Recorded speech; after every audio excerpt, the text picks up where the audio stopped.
This film is made purely out of love and admiration for Sri Lakhi Mukherjee and the Anandam Group. With the decades of dedication through countless plays, Anandam Group has touched innumerable lives while supporting cancer patients and promoting education for underprivileged children. It is created with the utmost respect and carries no intention of hurting anyone's sentiments. We hold the deepest regard of every member of Anandam Group and are sincerely grateful to all who supported us in bringing this film to life. All songs and clips used are taken from the plays with copyright considerations fully respected.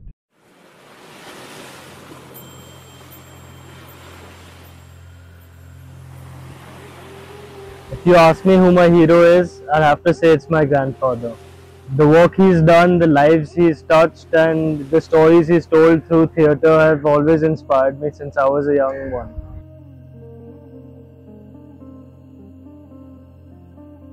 আনন্দম যদিও 1979 থেকে শুরু হয়, তবে আমি এখানে join করেছিলাম 1985 ফেব্রুয়ারি মাসে।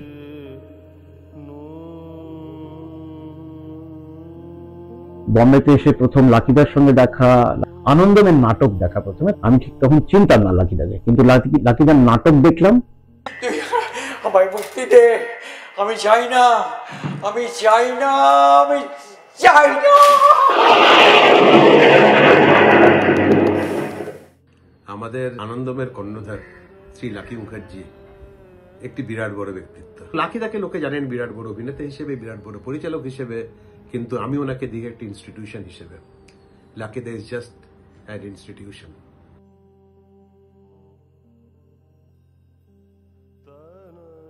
One thing amazing that I realized through Anandam and what he does and his legacy is that all these newcomers who come join Anandam and his plays, they don't necessarily from acting backgrounds or theatre backgrounds, but I've seen him transform them into total novices, into professional actors, and he's able to bring out the best out of them.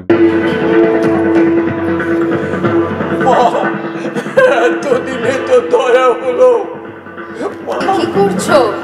ওঠো, তোমার যে এখন অনেক কাজ বাকি পড়ে আছে।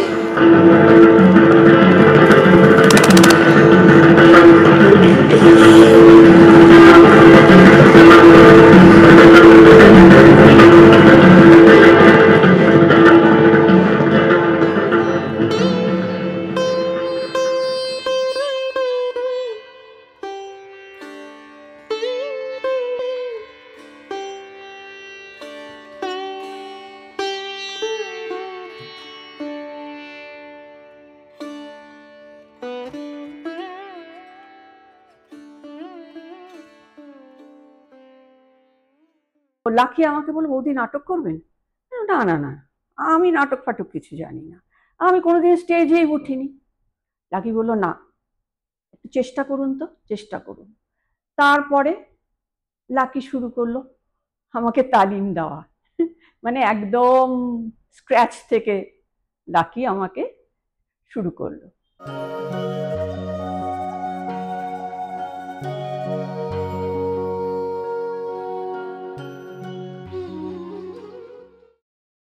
নমস্কার, আমি লাকি মুখার্জি। 82 বছর আগে আসানসোলের কাছে যে বার্নপুর জায়গাটি আছে, সেখানে আমার জন্ম। আমার দেশ কৃষ্ণনগর, নদিয়া জেলার, দুটোই পশ্চিমবঙ্গের অন্তর্ভুক্ত। আমার স্কুল জীবন কাটে দমদমে মতিহিলে। কৃষ্ণকুমার হিন্দু একাডেমিতে আমি ক্লাস 2 থেকে ক্লাস 10 পর্যন্ত, আমার ম্যাট্রিক পাস করা পর্যন্ত ওখানেই পড়াশুনো করি। তখন আমার পড়াশোনার থেকে খেলাধুলো, বিশেষ করে ফুটবলের প্রতি আমার ঝোঁকটা বেশি ছিল। কিছু প্রাইজও পেতাম। এইভাবে খেলার উৎসাহটা আরও বাড়ে। তারপর ওখান থেকে শ্যামবাজারের কাছে মনীন্দ্র কলেজে আমি ইন্টার সায়েন্স করি। আমার বাবা, তিনি ছিলেন একজন ইঞ্জিনিয়ার, নতুন চাকরি নিয়ে বম্বেতে যান, সেই সঙ্গে আমাদেরও বম্বেতে আসা। বম্বেতে এসে আমি পড়তে থাকি ব্যান্ডারার ন্যাশনাল কলেজে। বিএসসি পাস করা পর্যন্ত আমি ওই খেলাধুলো পড়াশুনো নিয়ে থাকতাম, কিন্তু নাটক, অভিনয় এইসব ব্যাপারে কোনো ইন্টারেস্ট কখনো আমার হয়নি তখনও পর্যন্ত। এরপরে ভিজিটিআই মানে ভিক্টোরিয়া জুবিলি টেকনিক্যাল ইনস্টিটিউটে আমি ঢুকলাম, একটি 4 বছরের টেক্সটাইল ইঞ্জিনিয়ারিংয়ের কোর্স। সেখানে একদিন আমি করিডোর দিয়ে যাচ্ছি, হঠাৎ কতগুলো বাঙালি ছেলে, তারা এই কলেজের হোস্টেলে থাকে, তারা ওয়েস্ট বেঙ্গল থেকে এসছে বিভিন্ন জায়গার থেকে। তারা আমাকে একদিন পথে ধরলো, আপনি বাঙালি? হ্যাঁ, আমরাও বাঙালি। আমরা ইন্টার কলেজের ড্রামা কম্পিটিশন হবে বম্বে ইউনিভার্সিটির আন্ডারে, তাতে আমরা বাংলা নাটক করব, আপনি করবেন? আমি বললাম, আমি তো কোনোদিন নাটক করিনি। আমরা শিখিয়ে নেবো। ঠিক আছে, তাহলে করবো। এইখানে ওরা আমাকে প্রথম অভিনয় করার প্রেরণা দিল। নাটক তো শুরু করলাম। যে কোনো নাটক শুধু বাংলা নয়, বিভিন্ন হিন্দি, মারাঠি, গুজরাটি, তেলেগু, তামিল, ইংলিশ, এই সব রকম নাটকের তাদের মধ্যে একটা কম্পিটিশন হতো। আমাদের ছিল বাংলা, কিন্তু আমাদের ড্রামা কিছু পুরস্কার পাইনি। হঠাৎ শুনলাম আমার নাম উল্লেখ হলো যে certificate of merit for acting. আমি একটু অবাকই হয়ে, প্রথম জীবনে অভিনয় করছি, সেটা গিয়ে একটা বম্বে ইউনিভার্সিটির থেকে একটা সার্টিফিকেট অফ মেরিট দিচ্ছে। আমি ভাবলাম এই তো ফ্লুক নিশ্চয়ই। পরের বছর আবার একটি নাটক হলো রবীন্দ্রনাথের বিসর্জন, এখানে আমি জয় সিংয়ের পাঠ করেছিলাম। ওখানেও নাটকের শেষে আবার একটি ঘোষণা হলো আমি নাকি সাইড অ্যাক্টর হিসেবে পেয়েছি। Our VJTI was having its Platinum Jubilee 75th year celebration when Dr. Radhakrishnan, then President of India, he came as a chief guest. I got 2 such certificates from Dr. Radhakrishnan. One was for football and second was for my drama. This led me to feel that maybe I can act if somebody guides me properly.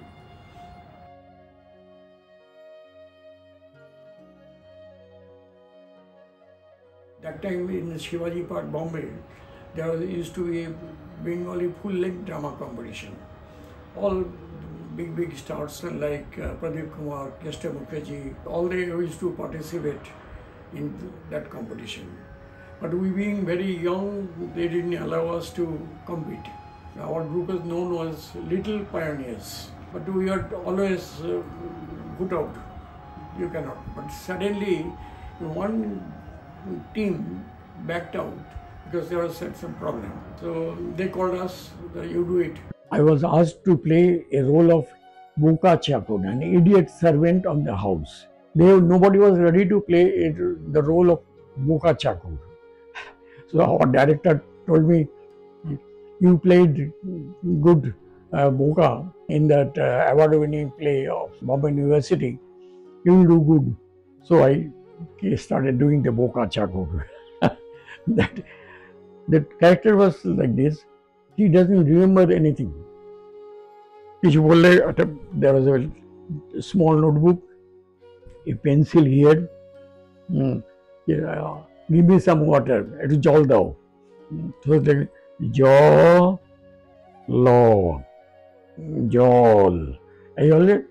It brought me the best side actors award. লাকিদার যত নাটক আমি এখন অবধি দেখেছি, script উনি নিজেই লেখেন, এবং সেটাই একটা বিরাট বড় সাকসেস ফ্যাক্টর। এত সুন্দর স্ক্রিপ্ট লেখা, তার মধ্যে এত সুন্দর ড্রামা, এটা একটা অভাবনীয় ব্যাপার। While doing this Little Pioneers, we shifted from Dadar to Bandra. That time we have a club here still now, Vivekananda Club. So the then president called me, you are staying in Bandra, why don't you take part in our social activities, dramatic activities? I said, okay. That is how I shifted from Little Pioneers to Vivekananda Club. There were some senior directors. They used to give me small roles, but important roles. But at the same time, I realized I'm not getting the full freedom. That time, I thought, why not? I continue to be a member of Vivekananda Club, but I should have, for my drama activities, I have to do something separately. আনন্দমের কথা বলতে গিয়ে আমার মনে হয় আমি যখন আনন্দমে এলাম, তখন আনন্দমে গোষ্ঠীটা খুব ছোট ছিল। এই ভিজিটিআইতে পড়াকালীন আমার বাবা মা মা আনন্দময়ীকে দেখতে যেতেন যখনই উনি বোম্বেতে আসতেন। মা আনন্দময়ী ছিলেন এমনই একজন দেবতুল্য মানুষ, যাকে দেখলে শান্তি পায়। সারা ভারতবর্ষে ওনার ভক্ত শিষ্য ছড়ানো, শুধু বাঙালি নয়, যে কোনো বাংলা ভাষাভাষী ছাড়াও এরা সবাই আসতেন, দেখতাম তাকে প্রণাম করতে, তার সংস্পর্শ পেতে, তার কথা শুনতে। আমি অনেকবার চেষ্টা করছিলাম ওর কাছে যাওয়ার, কিন্তু কলেজ স্টুডেন্ট, আমাকে কেউ মানে পাত্তা দিচ্ছিলেন না। তো সেই মাকে দেখার জন্যে আমিও কয়েকবার গেলাম, কিন্তু দেখা পেলাম না। একবার কি হলো, একটা রোববারে সকালের দিকে গেলাম, আমি ওখানে গিয়ে শুনলাম মা আজকে কোথাও একটু যাবেন, একটু পরেই বেরোবেন। আমি বললাম আজকেও কি দেখা পাবো না? ওনার যে দিদিরা ছিলেন, যা সেবা করতেন, তারা বললেন না বাবা আজকে হবে না, অন্য দিন এসো। কিন্তু আমার মন চাইছিল না যেতে। আমি পেছনে দূর থেকে একটু দেখছিলাম না, ঘরে একটা জানলার মধ্যে দিয়ে ওনাকে দেখা যাচ্ছিল, আমার দিকে পেছন ফেরার, মানে যারা আসছে যাচ্ছে তাদের দিকে মুখ করা। আমি ওইটুকুই দেখছি। তো আমি অনেক করে এই দিদিদের বললাম আমাকে একটু প্রণাম করতে দেবেন। না বাবা, মা এখন বেরোচ্ছেন, কিছুতেই হচ্ছে না। আমার তখন ইমোশন বলুন কি হলো, চোখ দিয়ে জল পড়তে শুরু করেছে। এত কষ্ট, মানে মাকে দেখতে পাবো না। কি হলো দেখলাম, একটু পরেই মা উঠে দাঁড়ালেন, বাইরের দরজাটা খোলা হয়ে গেল। উনি যাওয়ার জন্য প্রস্তুত হতে গিয়ে হঠাৎ পেছনে ঘুরে একটা ছোট প্যাসেজ মতো ছিল, সেখানে এলেন। ওই দিদিরা জিজ্ঞেস করছেন এই ছেলেটির কী হয়েছে, কে? ওরা বললেন যে অনেকক্ষণ ধরে ও চাইছে আপনাকে একটু দেখতে, আপনার কাছে যেতে, প্রণাম করতে। ঠিক আছে বলো, ওকে আসতে দাও। আমি আসতেই আমার মুখের দিকে কি যে দৃষ্টি, আমার থেকে থাকলেন একটুখানি, তখন আমার চোখ দিয়ে হুড় করে জল পড়ছে। আমাকে বুকে টেনে নিয়ে মাথায় বুকে হাত বুলিয়ে অনেকক্ষণ ধরে শান্ত করে, শান্ত হও বাবা, শান্ত হও, শান্ত হও, শান্ত হও, শান্ত। দিদিদের বললেন কে আছিস, ওকে একটু জল মিষ্টি দিয়ে তুমি সন্ধ্যের সময় পরে এসো আবার, তখন আমি তোমার সঙ্গে বসে কথা বলবো। আমি বেরিয়ে গেলাম, উনি চলে গেলেন। খানিকটা আমরা দিদিরা জল মিষ্টি দিলেন, খেলাম। বেরিয়ে আসতে দেখি এই যে বয়স্কা মহিলা, পুরুষ ইত্যাদি, তারা আমাকে জড়িয়ে ধরে একটা অদ্ভুতভাবে, আমি কি করলাম বলে, আপনি যে জিনিসটা পেলেন, মা আপনাকে জড়িয়ে ধরে আশীর্বাদ করেছেন, বুকে মাথায় হাত বুলিয়েছেন, এ তো আমাদের কারোর ভাগ্যে জোটেনি। সেই জন্য সেই ফিলিংসটা আপনার মধ্যে লেগে আছে, ওটা আমাদের মধ্যে শেয়ার করতে চাই। পরে আবার সন্ধ্যের সময় গেলাম, তো দিদিরা বললেন মা সকালে ছেলেটি আবার এসেছে, তখন ডাকি, আপনি বলেছিলেন ওকে আসতে। উনি বসেছিলেন, আমি না ছুঁয়ে প্রণাম করে পায়ের কাছে বসলাম। তখন উনি আমায় জিজ্ঞেস করলেন তোমার দেশ কোথায় বাবা? আমি বললাম যখন কৃষ্ণনগর। কার বাড়ি? তোমার দাদুর নাম কি? তাহলে আমার দাদু আনন্দ গোপাল মুখার্জি। তুমি আনন্দ গোপাল মুখোপাধ্যায়ের নাতি? তোমাদের বাড়িতে আমি কতবার গিয়েছি। আমি বললাম হ্যাঁ, যা আপনার ছবি আমাদের কৃষ্ণনগরের বাড়িতে আছে, তুমি এসো, যখন ইচ্ছে যা এসো। তারপর থেকে আমি যতবার গেছি আমাকে কেউ আটকায়নি। মা যখন বসে থাকতেন ঘরের মধ্যে, আমি ওই ঘরেরই কোনায় একটা জায়গা পেতাম, সেখানে বসে থাকতাম। আমি লাস্টে যখন ঘর খালি হয়ে যাচ্ছে, আমি উঠে দাঁড়িয়েছি, আমাকে ডাকলেন, গেলাম, দেখে একটা হাতের মালা আমার গলায় পরিয়ে দিলেন, পরিয়ে দিয়ে আবার এসো বলে আমি মাথাটা নিচু করলাম, এখানে নারায়ণ নারায়ণ কয়েকবার বললেন। তারপর থেকে এই যে কি আনন্দ, কি অনুভূতি, আমি ঠিক বলে বোঝাতে পারবো না। তখন আমার নাটকের দলের কাজ চলছে, আমরা ভাবলাম আনন্দময়ীর মায়ের আশীর্বাদ আমার মাথায় রয়েছে, একটা আমাদের দলের নাম দেওয়া যাক আনন্দম। সেই থেকে আনন্দময়ের শুরু 1979-এ, আজ থেকে প্রায় 45 বছর আগে।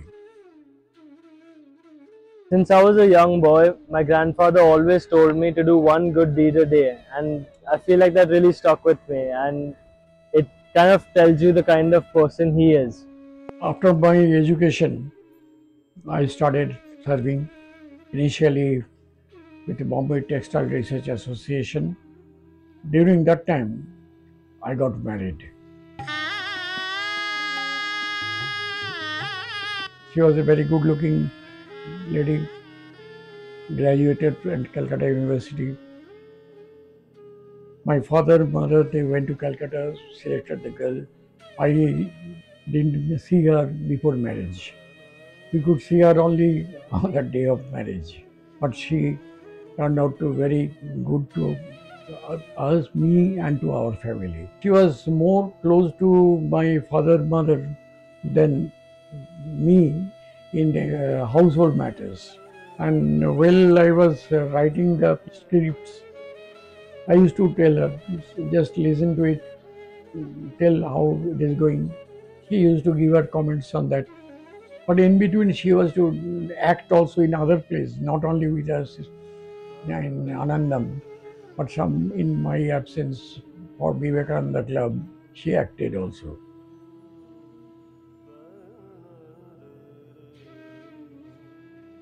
During this period, when my wife in Bombay, I was mostly alone in Calcutta while working in Duncan's.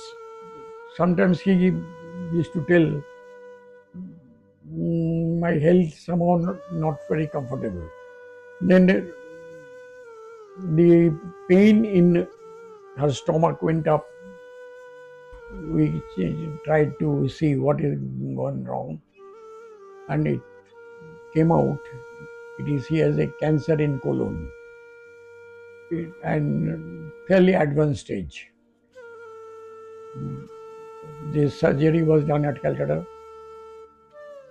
Duncan's Mr. Goenka extended all his help in expenses, medical expenses and all that. She was brought to Bombay for treating in Tata. And after the surgery and all that, so she acted again with me in another play. But after some time, health didn't permit. So often going to hospital and this and that going on. And I told Mr. Goenka, sir, this is the situation. But my wife, son, they're in Bombay. I continued in that way after a few months, but health really further deteriorated. Then I told my chairman that this is the situation. You have to kindly release me. He understood. On my day of farewell, normally I am told that he doesn't attend any farewell party. Suddenly we see that Mr. Goenka entered the room. We all naturally were surprised. No, I have just come for favors. I'll have a cup of tea. He saw me, he gave me an envelope. You take tea. I said, sir, you have helped me so much.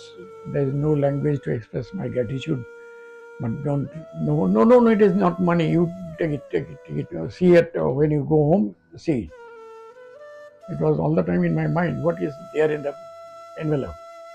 There I find, after opening the envelope, an air ticket, Bombay Calcutta open, Indian Airlines.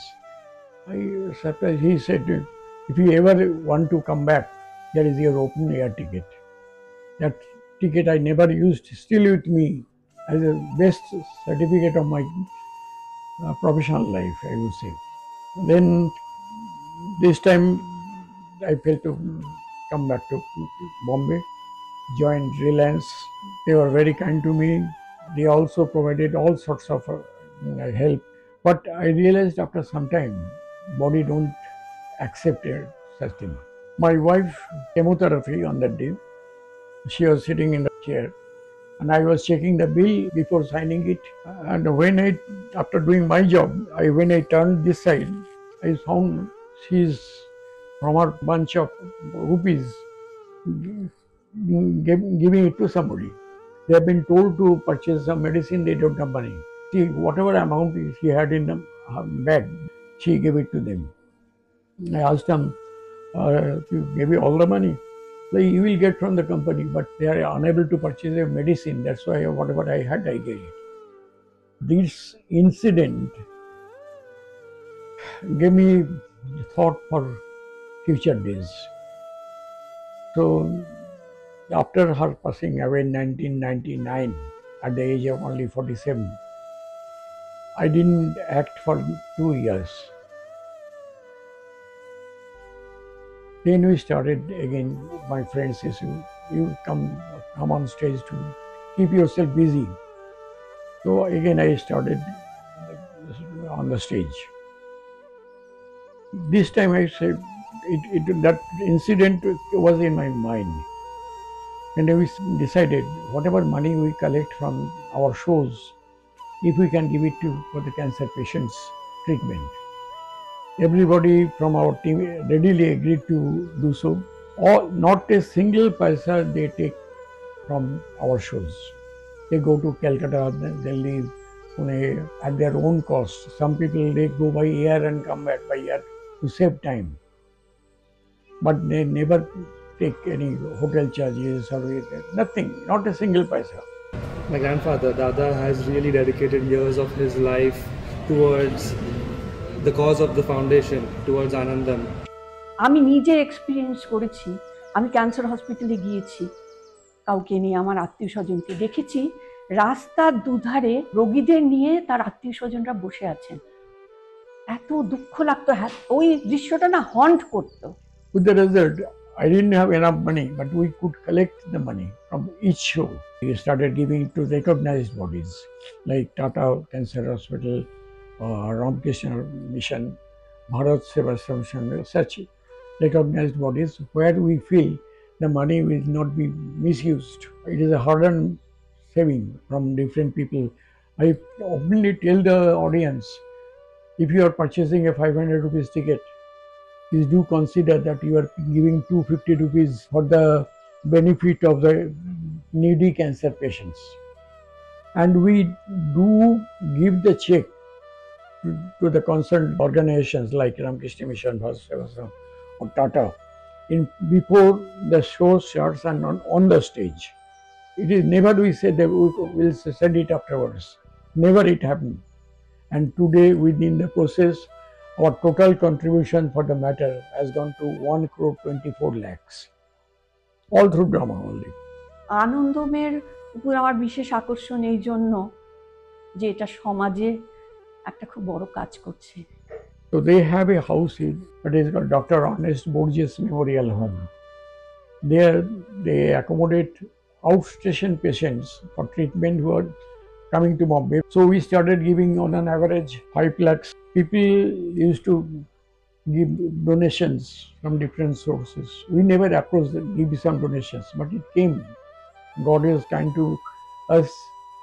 The money came from different sources and we contributed that to the benefit of the society. আনন্দম এই যে ওদের cancer রোগীদের থাকার জন্য অল্প এবং যারা বেশি টাকা দিতে পারেন সেরকম খরচ করেও যারা আসেন তাদেরকে আনন্দম সাহায্য করে। সেইখানে আনন্দমের অনেক ডোনেশন আছে। আমি আনন্দম যখন করি না, আমার মনে হয় যে কিছু অন্তত আমি একটু করতে পেরেছি। এর মধ্যে হয়তো আমার খুব সামান্যতম অবদান হলেও আমি কিছু করতে পারছি। এটাই আমার কাছে সব থেকে বেশি স্যাটিসফ্যাকশন। পর বম্বেতে এসে থিয়েটার যখন দেখলাম, আনন্দমের নাটক দেখা প্রথমে, আমি ঠিক তখন চিনতাম না লাকিদার নাটক দেখলাম। সে নাটকগুলো একদম অন্য রকমের নাটক। তারপরে ধীরে ধীরে ধীরে ধীরে নাটককে ভালোবেসে, লাকিদাকে ভালোবেসে, লাকিদার যে মেন যে মোটো আনন্দমের যেটা অবজেক্টিভ, ক্যান্সার পেশেন্টসদের হেল্প করা, এরকম একটা সোশিও কালচারাল একটা গ্রুপ যেখানে নির্ভেজাল নাটক এবং অন্যকে কি করে হেল্প করা যায় এছাড়া অন্য তৃতীয় কোনো কথা হয় না। তো সেটা যখন জানতে পারলাম আরও ভালো লাগাটা বেড়ে গেল। আর এই 2001 থেকে আজ 25 বছর নাটকের সঙ্গে জুড়ে আছি। As long as I live, this our philosophy on public support will continue.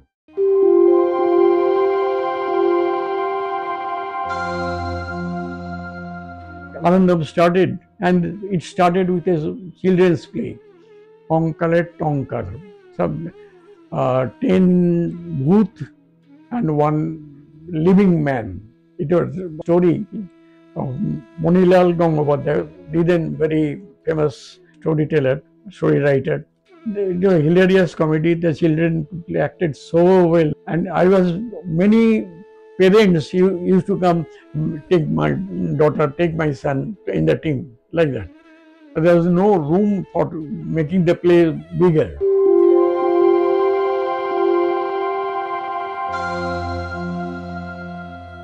Then we made another play with Bankim Chandra Chattopadhyay's 2 short stories to made into one story, Panditer Panditi.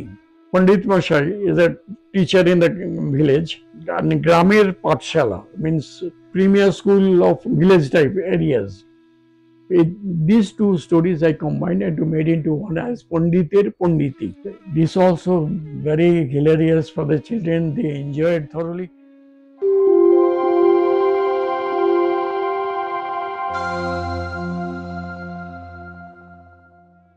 অনেক নাটক করেছি, তবে আমার জীবনে শ্রেষ্ঠ নাটক হলো ঠাকুরের আলোয় নটি বিনোদী। লাকি আমাকে এমনভাবে তালিম দিল কোথায় দাঁড়াতে হবে, কোনখানে ঘুরতে হবে, ঘুরে কোন ডায়লগটা বলতে হবে। এমনকি কখনো কখনো এমনও হয়েছে লাকি বলছে যে পরের কথাটা কি আপনি জানেন বলে আপনার মুখে এক্সপ্রেশনটা দেখা যাচ্ছে, সেটা কিন্তু দেখা যাবে না।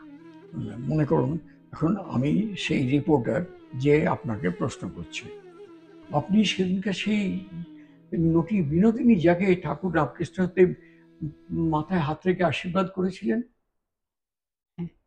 The role of Noti Binodini came to me quite suddenly, and I was thrilled.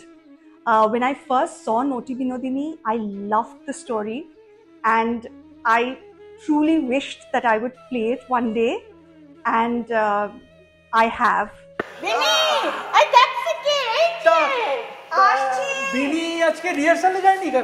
What I like most about the character of Noti Binodini is how she, through all her difficulties as from being a prostitute and her journey to becoming one of the greatest actors in Bengali theatre, I think apart from being very tragic, was also extremely inspiring. And the best part of it was how, she redeemed that darkness through following Sri Ramakrishna Thakur. How he blessed her and her entire life and journey kind of changed. ঠাকুর এসেছেন, প্রণাম কর। ঠাকুর এসেছেন? দয়াল ঠাকুর আমায় দেখতে এসেছেন? হ্যাঁ, প্রণাম কর। ঠাকুর, কতবার চেয়েছি তোমার কাছে যেতে, কিন্তু আমি যে ভিন্ন নরকের কীট, তাই তোমার কাছে যাওয়ার সাহস আমার হয়নি। আর সেই তুমি নিজে এসেছো আমার কাছে, পতিতাদের এই রঙ্গালয়ে। কাঁদছিস মেনকা, কাঁদছিস কেন? তুইও তো সেই আনন্দময়ী সন্তান। দেখিস নে সূর্যদেবের আলো কেমন সকলের ওপর সমানভাবে এসে পড়ে। তার কাছে সবাই সমান রে, সবাই সমান। সরল বিশ্বাসে মন তাকে দিয়ে দে। মনে করবি সরলতা যেখানে, ঈশ্বরও সেখানে। এই সরল বিশ্বাসে ব্যাকুল প্রাণে বল, হরি গুরু, গুরু হরি, হরি গুরু, গুরু হরি, হরি গুরু, গুরু হরি, হরি গুরু, গুরু হরি, হরি গুরু, গুরু হরি, হরি গুরু, গুরু হরি। চৈতন্য হোক, তোদের সকলের চৈতন্য হোক।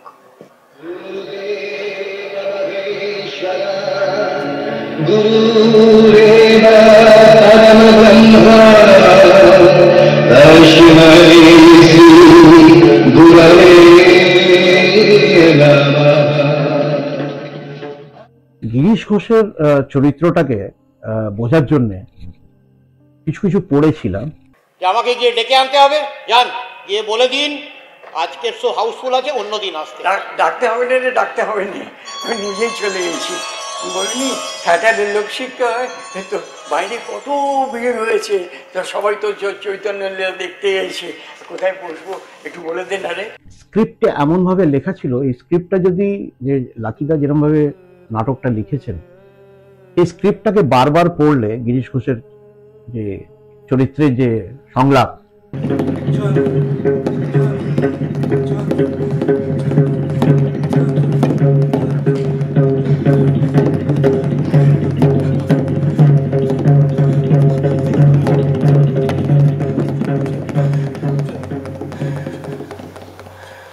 কে এসেছে? হ্যাঁ, কে কে এসেছে? কে বাবা তুমি? হ্যাঁ, এমন সঙের মতো দাঁড়িয়ে রয়েছে। কে? ও তুমি, কি চাই? হ্যাঁ, কে চাই? ওনাকে ছোবেন না, ঠাকুরের সমাধি হয়েছে। আমা সমাধি হয়েছে না গুষ্টির মাথা হয়েছে? আয় আয় আয় আয়।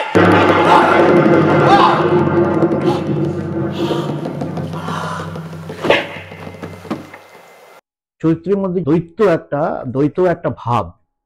একদিকে কোনো সময়ের জ্ঞান নেই, সময়ের ঠিক নেই, অ্যালকোহলিক, দম্ভ, কাউকে মানেন না, ঠাকুরকে মানে না। তুমি তুমি যখন এতই খুশি হয়েছ, তখন আমাকে একটা বর দাও। নতুন করে কি বর দেবো রে? তোকে বর তো দিয়েই বসে আছি। তুমি তুমি আমার ছেলে হয়ে জন্মাও। ওই ব্যাটা তোর ছেলে কেন হবে না? হ্যাঁ, তুমি বামুন, আমি কায়েত। আমার ছেলে হয়ে জন্মালে তোমার জাত যাবে। হ্যাঁ, আপনি ঠাকুরকে কি বলছেন?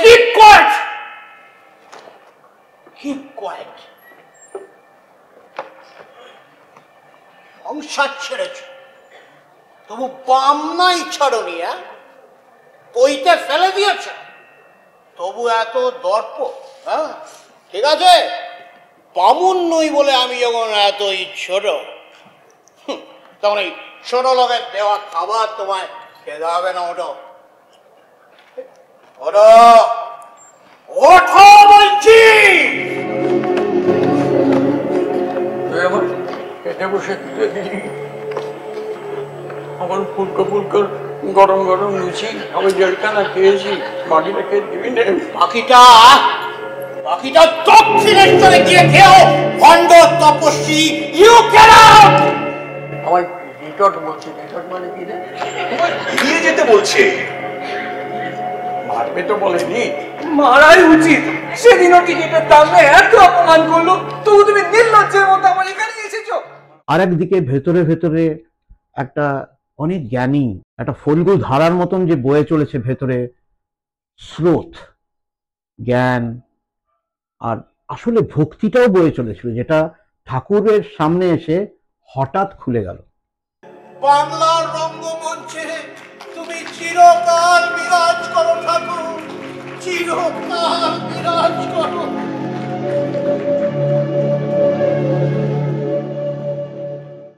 তো এবার জেঠু আমাকে বললেন যে ঠাকুরের আলোয় নটি বিনোদিনীতে সোমালি 3টে গান আছে, তো একটু গানটা তুমিই করো। তখন আমি মনে মনে ভাবলাম দ্যাট ইজ ফাইন, আমি করব, কিন্তু এটা আমার কাছে একটু ডিফিকাল্ট ছিল, বিকজ অরিজিনালি এই নাটকটা অনেকবার হয়েছে। তো এবার যিনি আগে থেকে গাইতেন, ওনার একটা পার্সোনাল প্রবলেমের জন্য উনি সেই শোটা করতে পারছিলেন না। এই যে গানগুলো আমরা নটি বিনোদিনীর নাটকটায় যে গানগুলো আছে, ওগুলো খুব ইম্পর্টেন্ট টার্নিং পয়েন্টসে আছে। গিরিশ ঘোষ যখন গান করতে বলেন যে একটা গান শোনাতে পারবে, তখন ওটা একটা টার্নিং মোমেন্ট। যেন ঠাই পাই তব চরণে,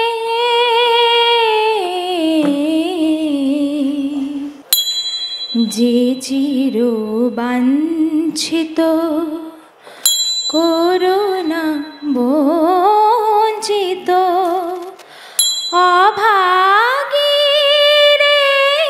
রেখো স্মরণে।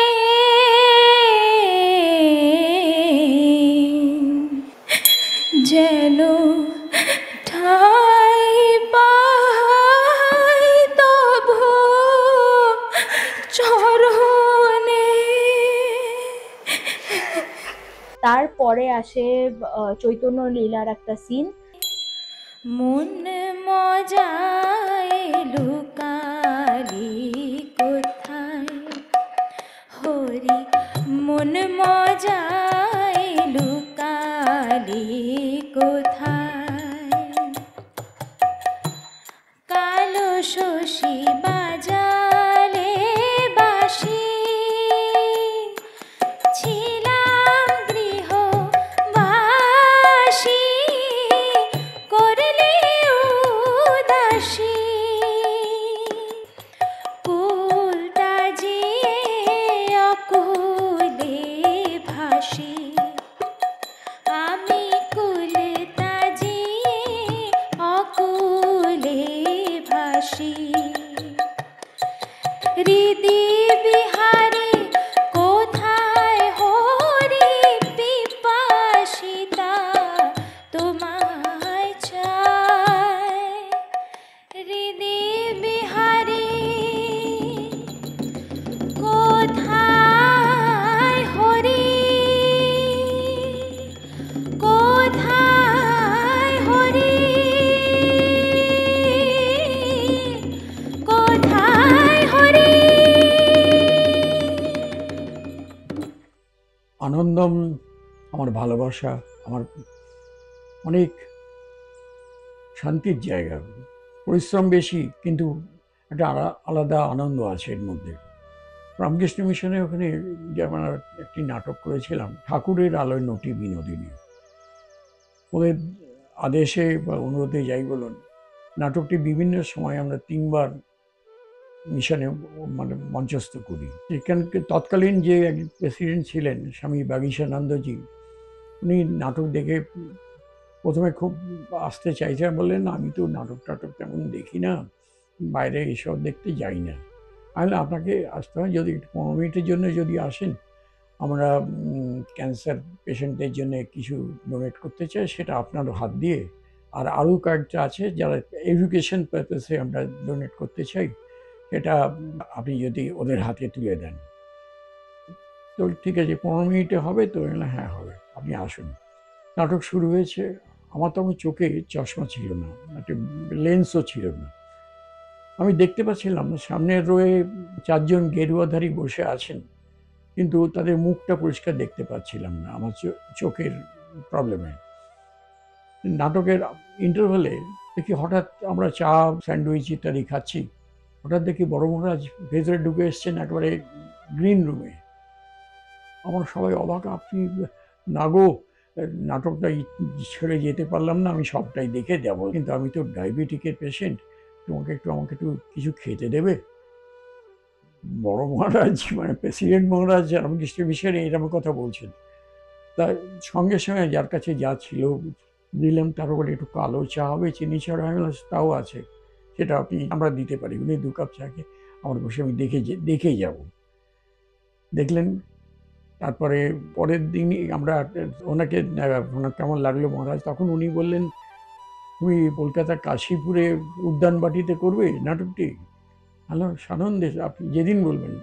ওটা যে কল্পতরু উৎসব পালিত হয় 1st, 2nd, 3rd জানুয়ারি, আমাকে বললো ওখানে তুমি 3rd জানুয়ারি করো।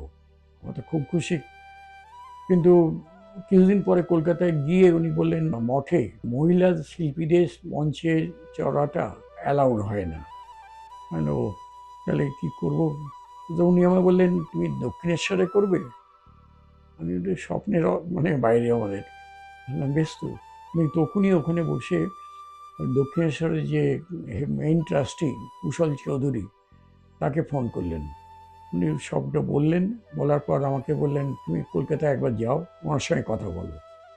আমি কদিন পরেই কলকাতায় পৌঁছে গেল। তারপরে উনি সমস্ত শুনে বললেন, ঠিক আছে করো, কিন্তু এখানে কোনো স্টেজ নেই, স্টেজ বাঁধতে হবে।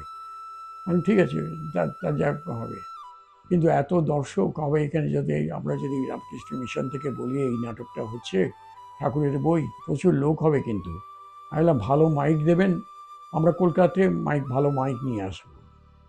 তো স্টেজ বাঁধা হলো, অনেক উঁচু, আর দর্শকরা যে এসছেন সব মিশিয়ে কম করে বোধহয় 5,000 দর্শক ওই কালী মন্দিরের প্রাঙ্গণে বসে।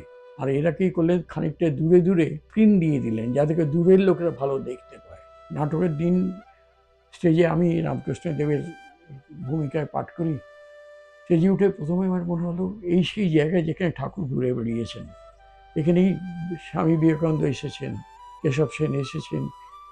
এই জায়গার তো মাহাত্ম্য আলাদা। সামনে তাকিয়ে দেখি মা কালীর মন্দিরের আলো, নিচ থেকে আলো দিয়েছে, খুব সুন্দর দেখাচ্ছে। মাদিকে দ্বাদশ মন্দির, দূরে কোনায় দেখছি থাকতেন। এই দেখতে নাটক শুরু হলো। নাটক একটা মানে অভাবনীয় আনন্দ পাচ্ছিলাম। এই নাটকের যে শেষ দৃশ্য, সেটার শুরু গিরিশের মনে অনেক আগেই হয়ে গেছে, অ্যালকোহলের প্রভাবে ছিল।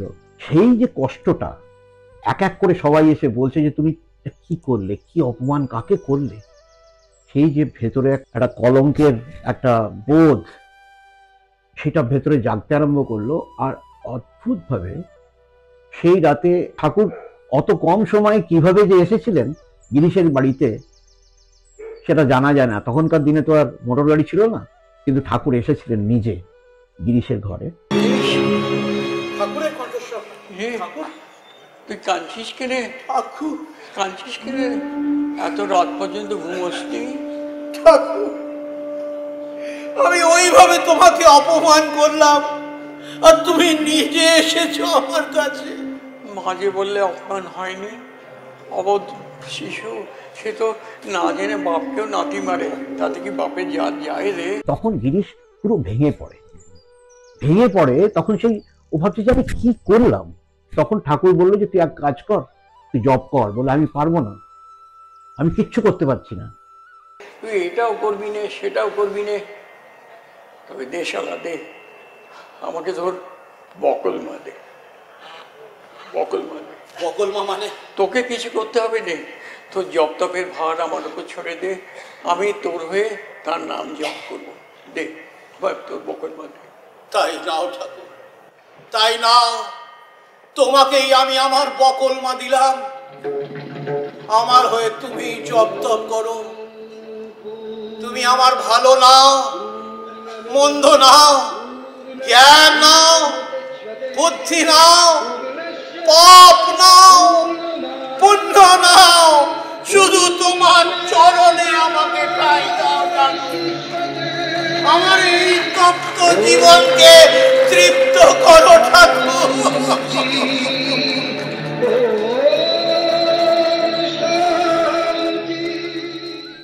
আমি পাশে বারান্দায় দাঁড়িয়ে অন্যদের সঙ্গে কথা বলছি। আমাকে একজন এসে বললেন, কয়েকজন এসেছেন যারা নাটক দেখেছেন, তারা চাইছেন আপনার সঙ্গে কথা বলতে। আমি গেলাম, দেখি তাদের সমস্ত বয়স্ক পুরুষ মহিলা, তাদের প্রত্যেকের চোখ ভিজে। মানে ঠাকুরের যে সমস্ত দৃশ্যগুলো আমাদের নাটকে এসেছে, তার কথাগুলো, তার ভাবধারা, তার শেষের দিনগুলো এত সুন্দর এসেছে, তারা নিজেদের কন্ট্রোল করতে পারেনি। আপোষ নয়নে কেঁদেছেন আর আমাকে দেখে প্রণাম করতে শুরু করলেন। আমি বললাম, এটা করবেন না, আমার পাপ হবে। আমি ঠাকুরের অভিনয় করছি মাত্র। তো তাহলে আমরা ঠাকুরকে তো কখনো দেখিনি। আর যেন মনে হলো সে ঠাকুরকে এখানে দেখলাম। আপনার ভীষণ ভালো লেগেছে, আবার যদি করেন আবার আসবো আমরা। পরের দিন আরেকটা ঘটনা ঘটলো। সেদিন ছিল রতন্তী কালী পুজো। আমি দূর থেকে মানে ভিড়ের মধ্যে আমি দেখতে পাচ্ছিলাম তো, যদি মা কালীর মুখ একটু দেখা যায়। আমাকে ওই অবস্থা দেখে যে পুজমশাই এরকম ডাকলেন, আমি ঠিক বুঝতে পারছি না আমাকে কিনা। আমি এদিক ওদিক তাকে দেখি আমার পেছনে কেউ নেই। আমি এরমভাবে ইঙ্গিত করলাম আমাকে, হ্যাঁ আপনি এরকম মানে ওই দিক দিয়ে ঘুরে আসুন। আমি তাড়াতাড়ি দৌড়ে গেলাম ওখানে, দেখি একটা ছোটো দরজা, যেখান দিয়ে উনি তার সামনে দাঁড়িয়ে আছেন। আমাকে বললে, আপনি তো কালকে ঠাকুরের রোলে অভিনয় করেছিলেন। হ্যাঁ, আপনি কি ভেতরে আসবেন? আমি ভাবতে পারছি না যে মন্দিরের ভেতরে আমি প্রবেশ করতে পারবো। শুনে আমার মনে হলো আমাদের দলের যারা আছেন তাদের মধ্যে মধ্যবয়সী 4 জন মহিলা ওই লাইনে দাঁড়িয়ে আছে ঠাকুরের মায়ের কাছে পুজো দেবেন বলে। আমি বললাম, দেখুন আমার সঙ্গে যারা কালকে অভিনয় করেছিলেন 4 জন এরকম মহিলা আছেন লাইনে, আমি কি ওদের ডাকতে পারি? তো আবার জিজ্ঞেস করলেন 4 জন। উনি কি ভেবে বললেন ঠিক আছে ডাকুন। আমি ওই হাত দুপুরে ওই ওপরে যে বারান্দা আছে সেখান থেকে হাত নেড়ে ওদের ডাকলাম। ওরা দৌড়া হাতে পরিমরি করে ছুটে এলেন যে কী ব্যাপার, পুরোহিত মশাই বলে ভেতরে ভেতরে আসুন। ওরাও সবাই মানে অবাক হয়ে ঘাবড়ে গেছে, আমাদের বাঙালির মন্দিরে আমরা ঢুকছি, এর মানে আমাদের স্বপ্নেরও অগোচর। কি জানি না কেন কি হলো, সেখানে আমরা দাঁড়িয়ে আছি, আমার আর মায়ের মূর্তির মধ্যে কিচ্ছু নেই, মানে হাত মানে 2 হাত 3 হাতের তফাৎ। এই তাকিয়ে থাকতে থাকতে দেখলাম ভেতরে একটা অদ্ভুত ভাইব্রেশন। সেই ভাইব্রেশনে এমন একটা পরিস্থিতির সৃষ্টি হলো, আমরা এই বয়সের পুরুষ মহিলারা ঝরঝর করে কাঁদছি, কারোর মুখে কথা নেই, শুধু কাঁদছি আমরা। তো পুরোহিত মশাই বললেন আপনারা পুজো দেবেন? ওরা বললেন হ্যাঁ। আমাকে বললেন আপনি? আমি তো কিছু আনিনি। দাঁড়ান, বলে এখানে পাশ থেকে একটু ফুল নিয়ে এসে জবা ফুল আমার হাতে দিলেন, বলে আপনি বলুন। নিচে তাকাতেই দেখি একটা আসন পাতা আছে। ভাবলাম যে এই জায়গাতে ঠাকুর বসে মাকে খাওয়াতেন, গল্প করতেন, কথা বলতেন, পুজো করতেন, সব এই জায়গাটাতে বসে। সেই আসনটা আজ নেই, কিন্তু সেই মানে পরিস্থিতি কল্পনা করে একটা অদ্ভুত মানে অনুভূতি পেলাম, যা ভাষায় ব্যক্ত করা যায় না। পরে আমাদের মন্দির থেকে 63 জন যারা আমরা গিয়েছিলাম, সবাইকে রানী রাসমণির লাল বারান্দায় দালানে বলা চলে, মাটিতে বসে সবাইকে প্রসাদ খাওয়ালেন, অন্নভোগ। আমরা সবাই মানে মাটিতে বসেছি, কলা পাতা, তারপর মাটির ভাঁড়ে জল, নুন, এই সমস্ত খাচ্ছি, এক অনির্বচনীয় আনন্দ। সে বোধহয় আমরা কখনো কেউ ভুলতে পারব না। নাটক অনেক করেছি, কিন্তু সেই যে অনুভূতিটা আর কোথাও পাইনি। And the most loved last scene of the show. ঠাকুর বললো আমাকে দে বকলমা, তোর হয়ে আমি জপ করব। সেইটা যখন ঠাকুরকে দিল গিরিশ, সেইটাই সূত্রটা কিন্তু চলে আসছে যখন জানতে পারলো যে ঠাকুরের শরীর খারাপ হয়েছে। আমার শ্যামা অপাকে পড়েছি আমি, চরণ দুটি বাড়ায় দে মা, চরণ দুটি বাড়ায় দে।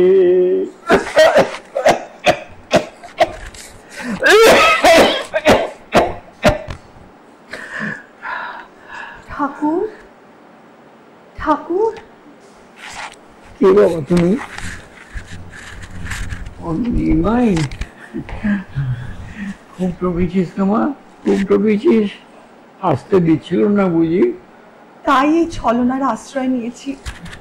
আপনি আমায় ক্ষমা করে দেবেন ঠাকুর, কিন্তু আপনি আমায় চিনলেন কি করে? যাবার কালে চৈতন্যকে না চিনলে কি চলে রে? আমাদের ছেড়ে আপনি চলে যাবেন ঠাকুর? জন্মালে মরতে তো হবেই রে। কিন্তু যে গলার মার এত নাম নিলেন, সেই গলাতেই এই কাল রোগ হলো। দেহ থাকলে তো রোগ থাকবে। দেহ থাকবে কি করে? আপনি তো কিছু খেতেই পাচ্ছেন না। জীবন ভর তো মা গলায় গলায় খাইয়েছেন, আর কত খাবো রে? আরে এখানে কত লোক আসে, কত কি চায়, তুই তো কখনো কিছু চাইলি না মা। না চাইতেই যিনি এত দিয়েছেন, তার কাছে আর কি চাইবো ঠাকুর? এই তো তোর চৈতন্য হয়েছে, এই তো তোর চৈতন্য হয়েছে। রে 31শে শ্রাবণের আর কত দেরি রে? 31শে শ্রাবণ কি হবে ঠাকুর? যাবার কালে তো সে গানটা একবার শোনাবি নে মা। কোন গান? সেই যে চৈতন্য লীলায় গেয়েছিলি, আমি ভবে একা দাও মা দেখা, গানা মা একবারটি গান। তুমি কেন এত কথা বল? তুই এখানে কেন? কি চাই? ও কিছু চাইতে আসেনি রে, আমায় ভালোবাসে তাই ও দেখতে এসে। ঠাকুর, কাল রাত্রে আবার তোমার কাশির সময় অতটা রক্ত বেরিয়ে গেল, তুমি কেন এত কথা? ডাক্তার যে তোমাকে কথা কইতে বারণ করেছে ঠাকুর, তুমি কেন বোঝো না ঠাকুর? কথা বললে তোমার গলার কষ্ট যে আরো বেড়ে যাবে। আর তো বেশি দিন কথা বলবো না রে, আর বকিস ও গানটা শোন। ঠাকুর ঠাকুর ঠাকুর, তোমার এই কষ্ট আমার সহ্য হচ্ছে না ঠাকুর, আমার সহ্য হচ্ছে না। তুমি তুমি তুমি আমাকে আমাকে আমার বকল মা ফিরিয়ে দাও, আমাকে কৃপা করো ঠাকুর। কৃপা কি জানিস? কৃপা কি জানিস? মনে পাওয়া। অহং ত্যাগ করে ভালো কাজ কর, দেখবি কৃপা আপনি আসবে। আমাকে ফেরত দাও ঠাকুর, এই জ্বালা আমার সহ্য হচ্ছে না। এবার আমি কি করলাম ঠাকুর? আমার গিরিশের লেখা গান তো দড়ি গান। গাও গান।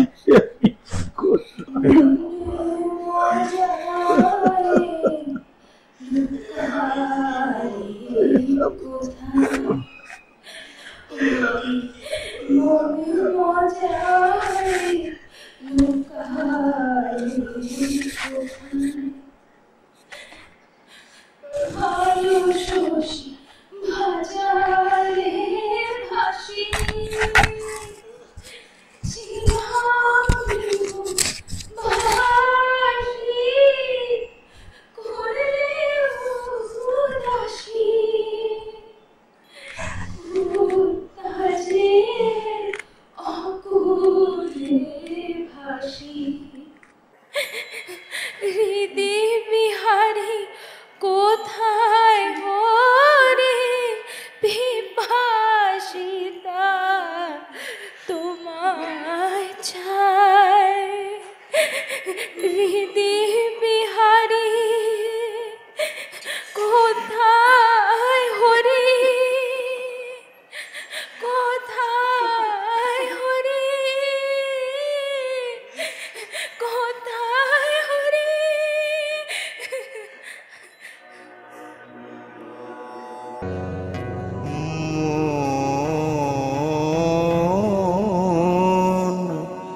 চলো নিজ নিকেতনে,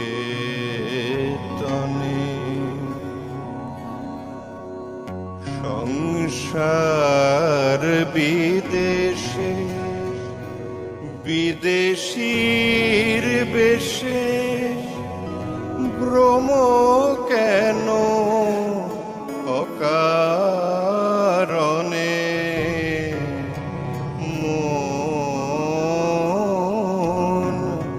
চলো নিজ নিকেতনে।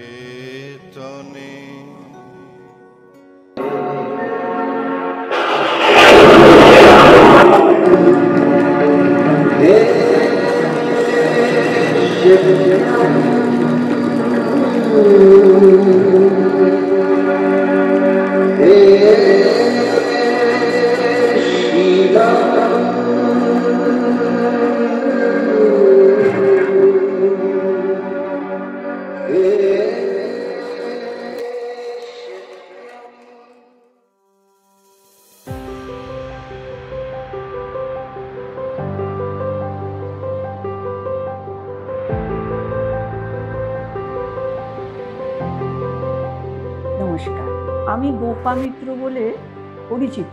আমার নাম আবির Banerjee. I am Poulomi Chakraborty. আমার নাম Paramita Chowdhury. Hi, my name is Shaunak. Hi, I'm Krish. আমি সোমালি চ্যাটার্জি। আমি শ্রীধর সাহু।